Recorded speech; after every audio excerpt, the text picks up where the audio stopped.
Bible परमेश्वर के वचन का रिकॉर्ड है। उत्पत्ति की पुस्तक में परमेश्वर का सृष्टि का कार्य दर्ज किया गया है। उत्पत्ति अध्याय 1 आयत 26 में जब परमेश्वर ने मनुष्य को बनाया तब उन्होंने कहा, हम मनुष्य को अपने स्वरूप के अनुसार अपनी समानता में बनाए।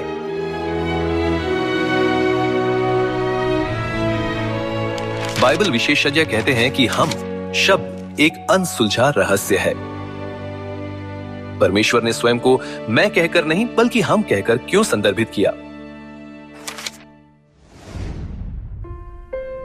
आज तक हमने बिना किसी संदेह के विश्वास किया है कि परमेश्वर एक है, लेकिन हम एक वचन नहीं बल्कि बहुवचन है। इसका अर्थ है परमेश्वर एक नहीं है। बाइबल के मूल इब्रानी पाठ में परमेश्वर, जो स्वयं को हम कहते हैं, एलोहीम के रूप में दर्ज है। इब्रानी भाषा में एलोहीम एक बहुवचन संज्ञा है जिसका अर्थ है बहुवचन परमेश्वर।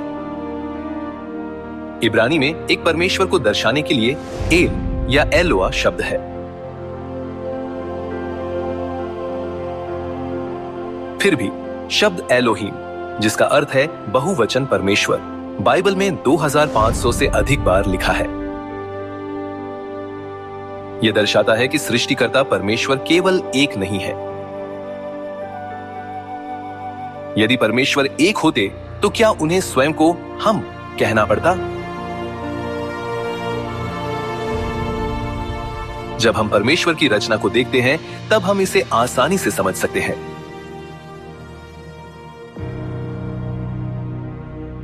तब परमेश्वर ने कहा, हम मनुष्य को अपने स्वरूप के अनुसार अपनी समानता में बनाए।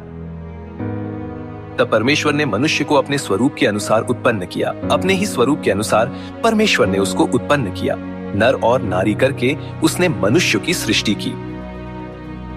नर और नारी परमेश्वर के स्वरूप में बनाए गए, जिन्होंने स्वयं को हम कहा। परमेश्वर एक नहीं बल्कि दो है, नर स्वरूप के परमेश्वर और नारी स्वरूप के परमेश्वर। लोगों ने नर स्वरूप के परमेश्वर को पिता परमेश्वर कहा है।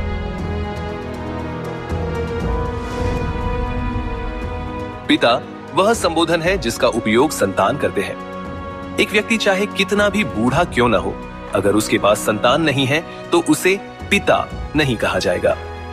और अगर किसी पुरुष की संतान है तो इसका मतलब है कि एक माता भी है जिसने संतान को जन्म दिया।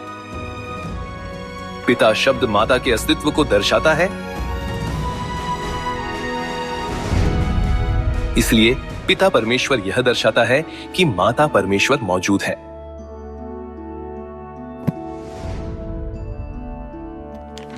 बाइबल हमें सिखाती है कि स्वर्ग में हमारी माता है।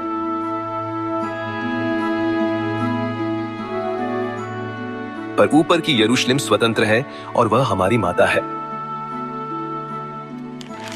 परमेश्वर, जिन्होंने उत्पत्ति में स्वयं को हम कहा, पिता परमेश्वर और माता परमेश्वर है।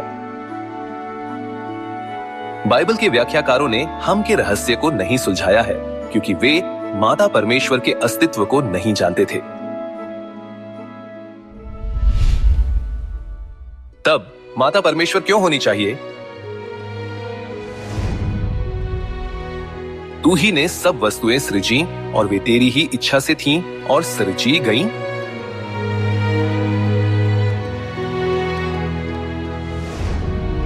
इस दुनिया की हर चीज में परमेश्वर की इच्छा समाहित है। आइए इस दुनिया की सभी चीजों पर नजर डालें। आकाश में उड़ते पक्षियों के पिता और माता होते हैं। समुद्र की मछलियों के पिता और माता होते हैं।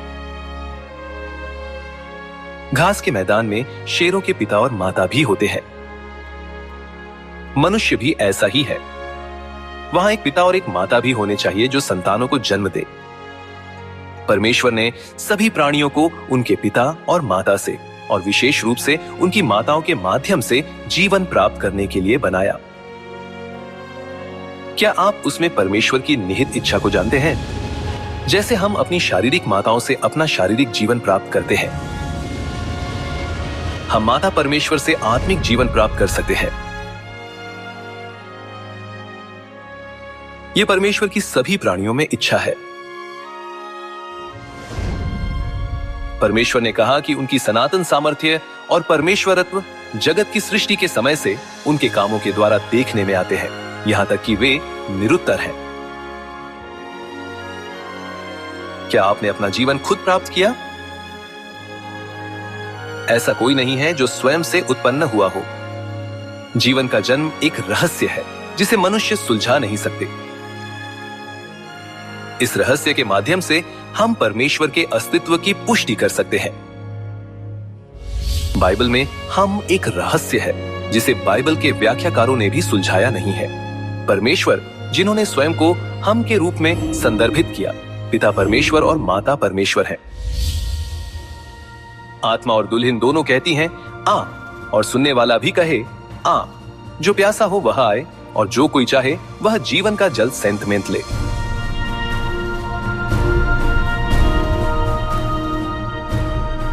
पवित्र आत्मा के युग में परमेश्वर जो हमें जीवन का जल देते हैं, वह पिता परमेश्वर है जो आत्मा है, और माता परमेश्वर है जो उनकी दुल्हन है। जैसे परमेश्वर ने हमें दुनिया की हर चीज के द्वारा दिखाया, वैसे ही अनंत जीवन हमें एक परमेश्वर के द्वारा नहीं बल्कि एलोहिम परमेश्वर द्वारा दिया जा सकता है। हम एलोहिम पिता परमेश्वर और माता परमेश्वर से अनंत जीवन कैसे प्राप्त कर सकते हैं? कृपया इसके बारे में जानें।